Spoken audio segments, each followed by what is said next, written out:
Monica and Tara, and would be immediately null and void. These things should be done for all impoverished people. Education should be for everyone who is poor and not based on color of their skin or area they reside in. Amending the California Constitution to prohibit involuntary servitude for incarcerated persons and restoring property taken during race-based uses of eminent domain to its original owners are good things, if proven in a court. Many black Americans are rich now, including you, Monica. Let's help every poor person. I have a little time left, so I want to point out some things. People need to see this video, especially all the people out there of color that are ticked off. See this video title on YouTube from 6 minutes, 40 seconds to 25 minutes to see how everyone's being totally enslaved. See this video, and there's a graph from it I have here that I printed out. This shows what the distribution of wealth is, what people think it is, and what they think it should be. We almost don't show on the graph. This white line is where it should be. Total slavery. Next speaker, please.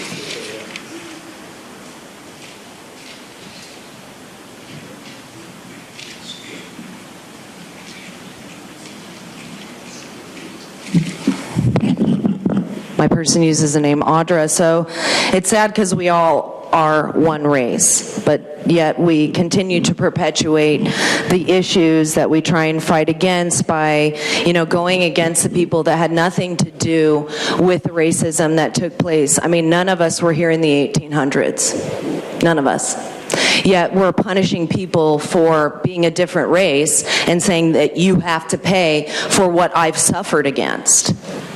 I wasn't engaged in that, and all the people that are going to pay for it weren't. And it's funny because so many people support Kamala. Her family was engaged in slavery. There were black slave owners, and it's interesting because the reparations are going to be paid for by the tax dollars of all of us.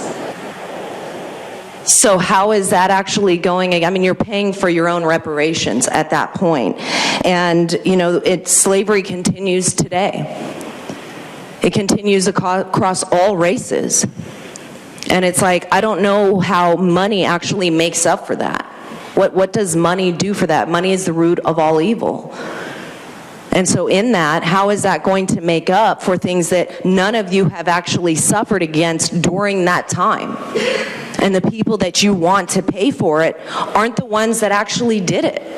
So how is that not racist, saying that you have to pay for this even though you didn't engage in it? It's sad because the more we do stuff like that, the more division comes.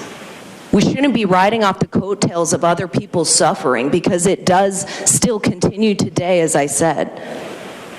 And that's what's so sad, is that the powers that be want us to be divided. And this is exactly how you do it and perpetuate it. We should be stopping it and not looking at this color or that color and saying that this color deserves more than that one. Thank you. Next speaker, please.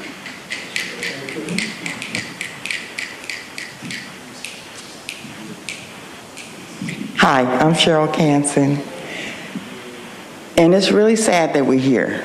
It's really sad that we have to argue, kind of beg to be compensated. Ma'am, give me 1 second. I apologize. I don't want to be rude to you. I'm just going to ask one more time.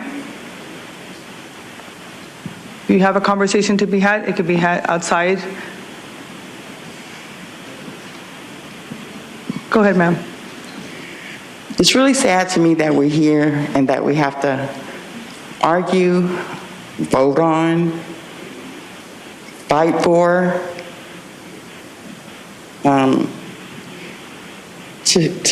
for the harm to be repaired that we all know that happened.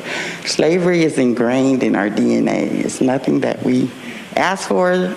We were brought over here against our will on a slave ship, and we suffer. We still suffer today. And it's sad to me that we have to be at this point to where people don't understand or people don't agree that it's senseless. We suffered harm, torture, and I have 2 sons still suffering. via incarceration, slavery by incarceration, still suffering, still being tortured, still having to endure trauma, targeted for their mental illness and for their race. It just really, really saddens me. And I'm here to speak up for my sons. They did nothing to deserve this, but be Black and mentally ill. And them dealing with that just constantly reminds me of what my grandparents or forefathers have gone through and have endured. And it's no-brainer to me that we need to be repaired. We're so oppressed and downtrodden and just captured. Our humanity is not looked at as it should be. We're just as human as everyone else. Thank you. Reparations. Thank you. Next speaker, please. Hi, my name is Khalid Alexander. I'm in District 4. I just want to make sure everybody, I got green paper. I just came up late. Wasn't with the red paper folks. You know, a lot of people don't read nowadays, and so, you know, I highly encourage people both to read history, but more importantly, to read the report that the task force actually came up with, because I think there's a lot of very important work that went into it and a lot of very important information. And so before people speak for or against it, I think it's important to understand what's there, first of all, and understand that the wealth, the United States today would not be one of the wealthiest countries in the world if it were not for the free labor of Black people who are kidnapped, enslaved, and forced to work here. So the wealth that we all benefit from, some more than others, is based off of the back of our forefathers, of our ancestors who were forced to come here and build that wealth.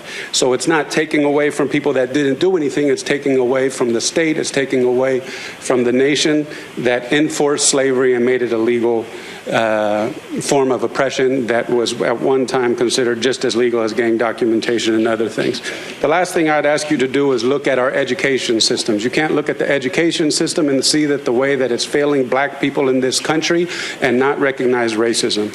You can't look at the way that the healthcare system is failing people in this country and not see racism. You can't see the way that law enforcement incarcerates and treats Black people in this country and not recognize racism. You can't look at those statistics and not come away with one of two things. One, either Black people deserve it, and you should at least be honest about that, or two, we are dealing with systemic racism that needs systemic ways of addressing it. Many of those ways are laid out in the California Legislative Black Caucus's reparation package that'll be addressed this, and many more are in the larger packet. Thank you very much. Thank you. We'll now hear from those that requested to speak by phone. When it is your turn to speak, you will be unmuted and you will hear a recording that will tell you to begin your comments after the beep. And I'll remind the callers they should mute their TV or live video stream before they begin speaking. We'll start with our first caller.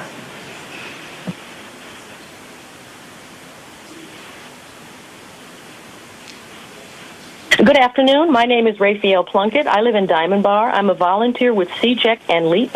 And I wanted to stress to the residents of District 4 how fortunate you are to have Supervisor Montgomery Steppe advocating for you.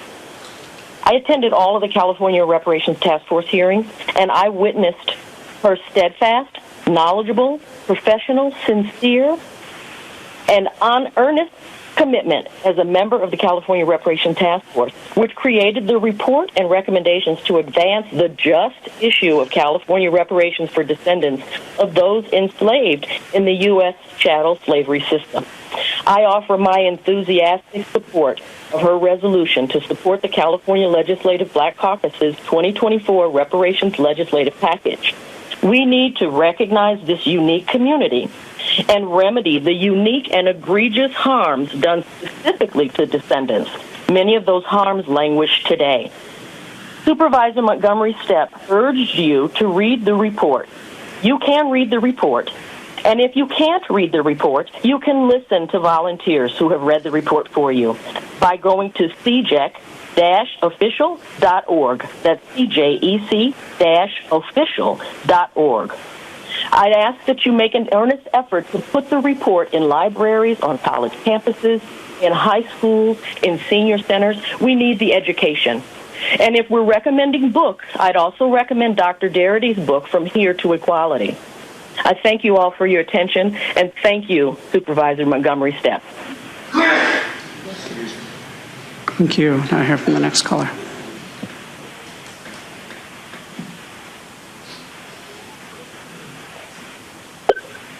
Paula Bold.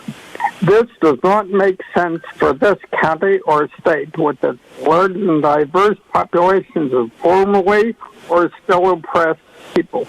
You should work on enforcing existing non-discrimination laws and not doing provocative things like putting crime recording cameras just in certain neighborhoods known for their high concentrations of blacks or Hispanics. The reparations bill threatens to redistribute our wealth, but why not to Native Americans, Japanese, Chinese, Latinos, Mexicans, Filipinos, Vietnamese, and all others who have been historically discriminated against? On and on, probably the whole alphabet. Inflaming tensions between neighbors seems to be the name of the game here these days, by the way. With the state's budget problems and inability to account for major chunks of spending, we're talking $24 million at least, I'm shocked that you would support redistributing our taxpayer dollars in this way. Are we going to spend more money on just one race? Is this not discrimination as bad as stuff it's supposed to correct? The agenda also says government institutions at all levels continue to enforce segregation and discriminatory practice. Well, if the government is like that, maybe we should just abolish it. The agenda does not say anything about what we taxpayers are personally doing to deserve it. I'm really offended by this. I would like an answer now. Monica, why just African Americans?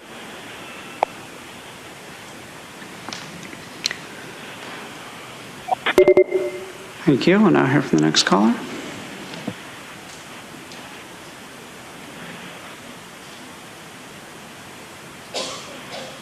Good afternoon, Supervisors. My name is Tiffany Quarles, and I'm a reparations advocate with the Coalition for a Just and Equitable California, who worked in collaboration with Dr. Shirley Weber on crafting AB 3121, the bill that established California's reparations task force for descendants of U.S. slavery. I urge you to vote in support of Supervisor Monica Montgomery Steppe's resolution endorsing the CLBC reparations proposals. California has a unique opportunity to lead our nation in the right direction, standing firm against the reactionary forces seeking to move us backwards. Let's continue the work of justice and equity, ensuring our state remains a beacon of progress for the rest of the country. Thank you so much, and that concludes my comments.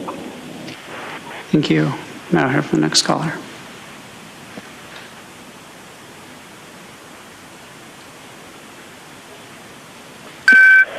Hey, Gambler here. How you guys doing? So, we're giving $150,000 to illegal immigrants. We're going to give a bunch of to people who may not have been ever enslaved in their genius, whatever. It's all cool. Yeah, we're on phones and we go ahead and buy from slaves all the time. Like, we go ahead and promote those businesses. But at the same time, we're crying about something that happened 150 years ago. Basically, prisoners of rival tribes sold their prisoners to the slave traders that brought them over here and sold them to us. So maybe they would have been alive if they stayed there. Then again, most likely, they probably would have been dead. So there was bad things that did happen. It possibly saved many people's lives in the process. You guys all happen to forget about that. But But no, we want to go ahead and just try to buy votes. I think that's really what this all is about, is just buying votes. Whether or not they actually apply it is besides the point. It just makes people feel like they actually are trying to do something. It's a bunch of bullshit. They know it. I know it. That's why they don't really want to hear from me at all. So please, I can't wait until this election happens when it gets all exposed. Good luck with your guys' decisions. You're going to have to answer to them. Why you wasted our money for other countries' benefit. Why you're destroying it. Thank you. Now hear from the next caller.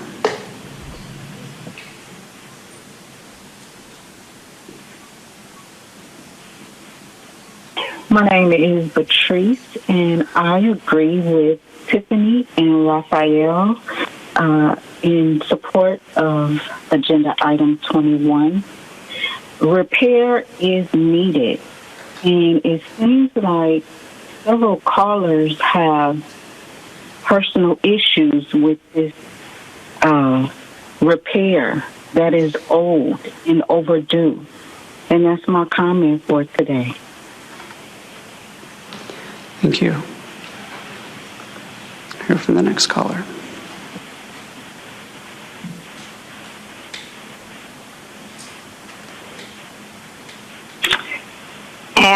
Good afternoon, Board of Supervisors. Ann Riddle here. I called in, first of all, to thank those who put together the resolution and the report. Doing this sort of work I know is difficult. I also recognize that I'm not black. I am, however, an older woman and certainly know what discrimination looks like, although I wouldn't call it slavery. However, I did have a first-hand look at the adjudication and incarceration system and who it is that is more likely to be judged and put into prison. My loved one was one of those, and as I went through the experience with him, I discovered a lot of things as I looked at who it was that was going through the adjudication and eventually the imprisonment. It did not seem to be subject to race that I could see. Now, perhaps my eyes weren't open wide enough, but I did visit him for 5 years in prison, so I saw who was there, and I certainly went through the adjudication process. And the one thing that I did notice is that it was an economic discrimination issue. Those who had money, which he did not, are harmed by the system, where those who did have money seem to succeed and were able to win their way through the system and have a less harsh outcome. And it didn't seem to matter what ethnic group. If you had money, you were just ahead of the game. Why this matters to me is we all try to understand how it is that we can assist each other. And I think we need to understand what the role of economics is in helping people establish a safe livelihood and a home and family for themselves. And I'm not sure that this is the pathway that our state should be. Thank you. Now hear from the next caller.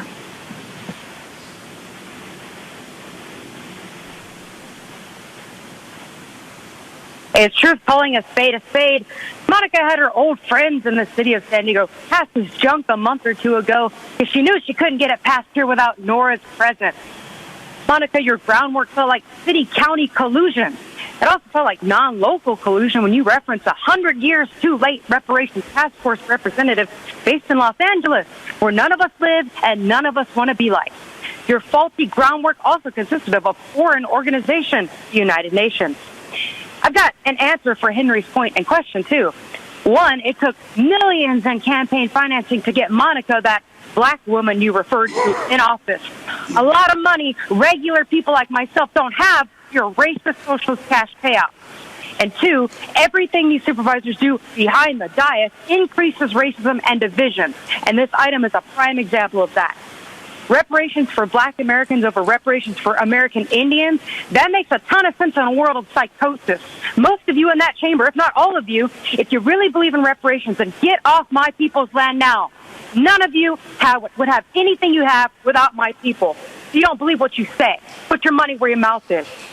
And reparations in a non-slave state, about 200 years or so after the fact, make sense of the creators of this nonsense came from the United Nations, a socialist organization. Taking cues from socialism, which is a system that is the epitome of oppression that Vietnamese and others came here to escape. This board letter reeks of oppression. It refers to Black Americans as a group of weak people stuck in the past. Tell that to the Black American with 2 businesses at Fashion Valley. Do the pro-Prop 47 criminals believe in robbing him when he's made it? So instead of this political theater, I'd rather see real modern discrimination ended against the city of Imperial Beach.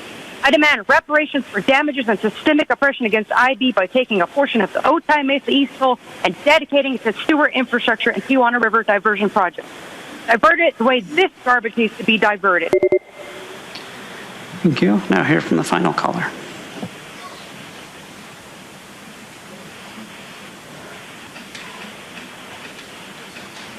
Greetings. My name is Jerry Brent Moss Sr. I thank the San Diego Board, a supervisor, and particularly Supervisor Monica Montgomery Steppe, a member of the historic California Reparations Task Force. I am in favor of the resolution. Tomorrow, the full California Senate will be voting on 3 bills from the 2024 California Legislative Black Caucus, SB 490, 1331, and 1050. Assembly member Dr. Akila Weber has recently been voted chairperson of the caucus. We need your help to educate the public. SB 490, California American Freedmen's Affairs Agency, is where reparations claims will be filed. Wendell Stanley, the CEO of Black IPO, had a subcontractor with construction management on the new Southeast Lidwell Center. I was one of the field engineers of the project. Could the community have large meetings at the center? The building has a large conference room, 300-car parking garage. We need to educate the public on the process of submitting their claim. I'm also a member of the San Diego African American Research Group, who will be willing to help citizens of San Diego with their research utilizing DNA. In closing, DNA is one of the wonders of the world. It's the most important tool we use to reconstruct our family because America's original sin of chattel slavery. Peace, I yield.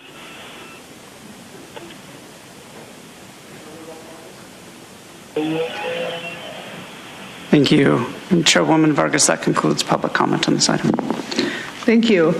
I do want to make sure that I'm clear that I do understand what I am voting in favor of today, and that is to do my part in righting the wrongs of the past and building a more equitable society. And so I want to thank Supervisor Montgomery Steppe for her leadership in making this vision a reality for our communities. The 2024 Reparations Legislative Package is a crucial step in addressing the historic injustices faced by Black Californians. Reparations are about justice, about righting the wrongs of the past and building a more equitable future. And supporting this bill and this resolution is about more than just acknowledging the past. It really is about creating stronger, healthier communities where California has the opportunity to thrive. It really does seek to repair the lasting damage of slavery and systemic racism, and it is important to note that the bills have been supported across party line by bipartisan support, because that's who we should be and that's who we are as Californians. Reparations are essential to dismantling systemic racism, and I stand with the California Legislative Black Caucus in this transformative effort. And again, thank you, Supervisor, for bringing, for all the work that you did in the committee and then for bringing this forward. So I'm happy to second this motion. Supervisor Lawson-Remer. Thank you so much. First of all, I want to thank my colleague, Supervisor Montgomery Steppe, for all your work and all of your leadership on so many issues, and especially I know how hard you've worked on this, not just at the City Council, but also with the California Reparations Task Force. And I think it's important that we vote to support this today. You know, our country is founded on a set of promises and a set of values around freedom and opportunity and democracy and justice for all.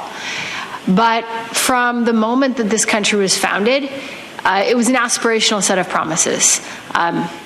Men could vote, white men. Women couldn't vote. And in the U.S. Constitution, it's not only that we had slaves. Slaves were utilized to increase the voting power of slave states by counting slaves as 3/5 of a person, so that white shareholders, sharecroppers, and white slave owners would have more votes because of the fact that they held slaves in their territories. And the wealth of this country was built in large part on the exploitation of the labor of people who had no control over their own well-being, who were exploited every single day. And it was the profits from that exploitation, from slavery, that built up the great wealth of the South, and that then fueled much of the investments in the industrial North as the U.S. moved towards industrialization. So it's not only that the slave-holding states benefited enormously from slavery. All of America, all the states of the Union benefited from slavery. And that disparity has never been addressed, has never been reckoned with, has never been dealt with.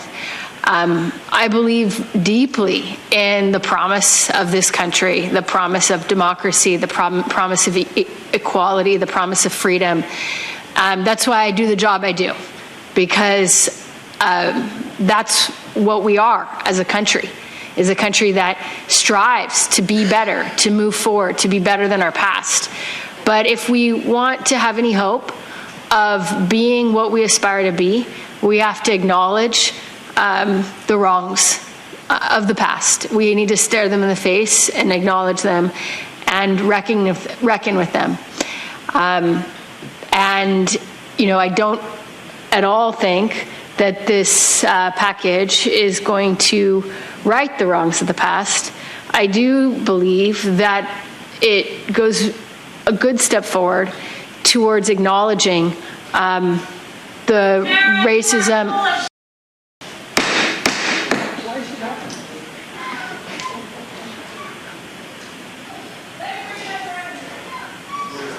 She was kicked out, right? Yeah. Okay. Go ahead, Vice Chair. I'm sorry. It's okay. I think that this does take us a step forward in the right direction, and I will be happy to support it today.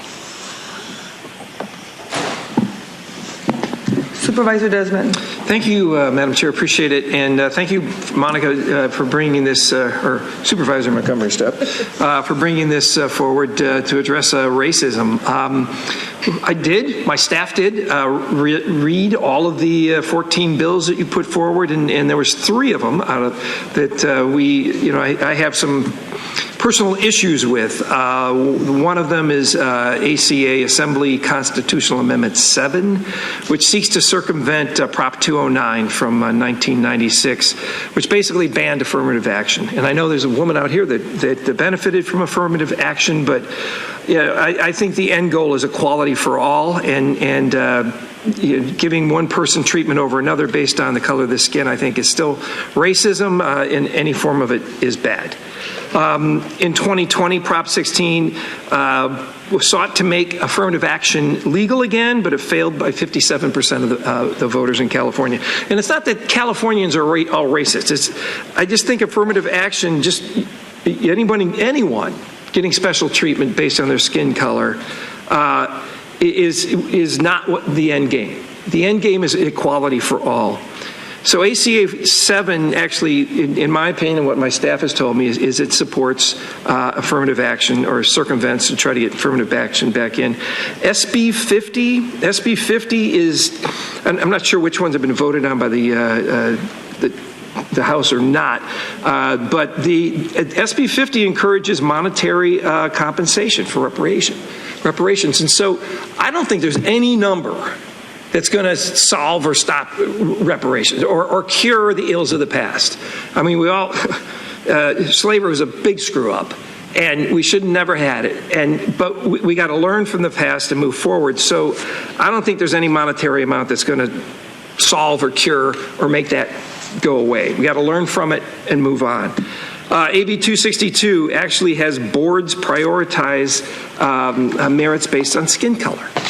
So if we really want to promote our disadvantaged communities, just like in the previous item we had, we should be focusing on education, job training, community programs to uplift our disadvantaged communities and socioeconomic communities that just don't have as much as others, but rather we need, instead of bringing each other down with racism. As a government, we can't guarantee any outcomes, but we can work to level the playing field for opportunities. And I think that's where we really should be putting our efforts. So rather than reparations, I believe to truly address historic inequalities, we should focus on the long-term positive impacts to create generational success. For example, school choice. I think everybody should have the school opportunity for school choice to put your children in schools that are better performing, not just into the poor schools in neighborhoods that aren't performing well. You should have that choice where to put your kids in school. California should invest in the future by empowering all students regardless of their background.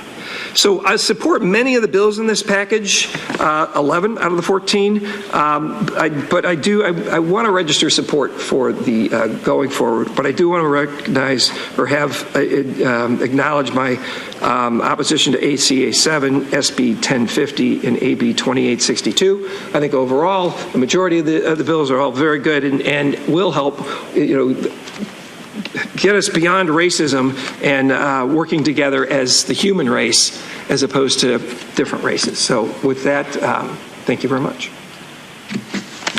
Supervisor Anderson? I too would like to thank my colleague for bringing this forward. I've never lived in a state that had slavery. I was born in Detroit, always lived in the North, and then I moved here to San Diego. And the issue I have, most of these bills are things I would write myself because they lift people in the community and give them broader opportunities to improve themselves. And when you're traveling down the 15 freeway by Miramar, and you look to the right and you see that sign that says Tuskegee Airmen Highway, I wrote that. I wrote that because there were 3 Tuskegee Airmen that lived in my district, and I wanted to honor them while they were alive. And I wanted every young person who's on their phone to look up and maybe Google it and learn something about our country. And I knew a lot about the Tuskegee Airmen, but I had never spoken to one before. And when we did the press conference, it was all day long. And we had a lot of Tuskegee Airmen come down from LA and from all over the United States. And we were the only second state to recognize them. And during a lull in the press conference, I had to ask him. I said, you were 20 years before Martin Luther King gave his speech on the stairs of the Lincoln Memorial. You were living under Jim Crow laws. You were being called horrific names. And yet you fought for this nation. Why? And they said, we understood what this nation could become, and we wanted to give it a chance. The issues in here that I can't support are issues where I'd have to agree that I had something to do with slavery and I'm somehow responsible. I want to help people, but I can't support that. And so if you would be willing to bifurcate a couple of them out, I'd gladly vote for this. But for me to turn around and not look to the future and focus solely on the past, if we wanted to go through our history, there isn't anybody in the United States that somebody in their history wasn't discriminated against. Now, mind you, they weren't slaves. But when you look at what California did to our native people, that it wasn't until like the 40s that it wasn't a shoot on sight in our Constitution. It was eradication in our Constitution. So I think that if we keep looking to the past, we'll never get to the future. and I want to focus on how we can improve things moving forward. And I get for many people that's not enough. They want me to apologize for something I had nothing to do with. But if you'd be willing to do that, I would gladly support it. And I'm happy to give you the few bills that I can't support today. Thank you. I'm sorry, Chair. Okay, thank you for your comments, Supervisor. I'm going to keep this the way that it is. It's a package that's being put forward. Some of the bills are not moving forward in this session, a couple that have been referenced here, but for me, these bills reflect the report that was done, and it is not about individuals per se, but it is about this system that has been built on the back of slavery, and all of us either have benefited or been hurt by that. And it's not calling any individual person a racist or that they supported slavery, but this country has been built on it, and it's woven within our systems. And to kind of separate and bifurcate that, it wouldn't do the justice that the purpose of this resolution. So I do appreciate your comments. I'm going to keep this as it is, and I'm also just going to briefly say that within ACA 7, I don't believe that that's moving forward. It may be going to the floor, but I'm a direct, I am, as a young person, I grew up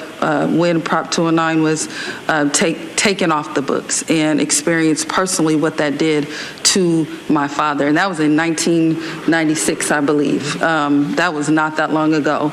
And it completely obliterated his business as one of the best performing and highest performing construction companies in San Diego.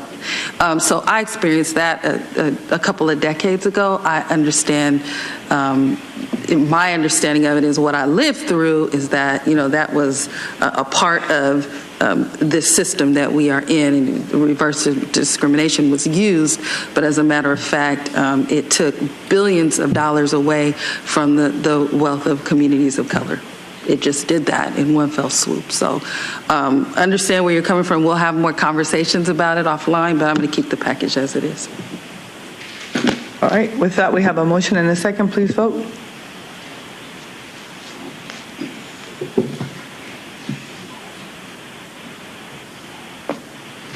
Chairwoman Vargas, that motion passes with Supervisor Anderson voting no, all other supervisors being present and voting aye.